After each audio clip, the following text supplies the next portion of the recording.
Fl-2015 il-vjaġġi l barra minn xtutna ta' residenti f'Malta kienu ta' ftit iktar minn 428,000, żieda ta' 9.6% meta mqabbel mal-2014.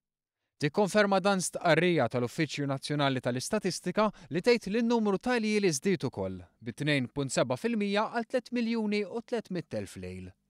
Flimkien ma' dan in-nefqa telet għal 422,700,000 euro, żieda ta' 9% fuq is-sena ta' qabel. Dawn id-dettalji ħarġu flimkien mal-informazzjoni tal-aħħar kwart tas-sena li għaddiet li kellu żieda fil-vjaġġi ta' 10.2% fuq is-sena ta' qabel. Fl-2015 żiedu ħafna l-popolarità tagħhom postijiet bħall-Irlanda, l-Iżvizzera u l-Awstrija, filwaqt li kif mistenni naqsu ħafna l-vjaġġi lejn il-Libja.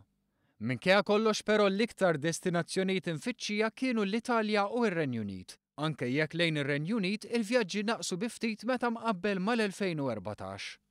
Tul l-2015 ninnutaw żieda b'saħħitha f'safar fejn residenti Maltin marru jżuru xi ħbieb jew familjari.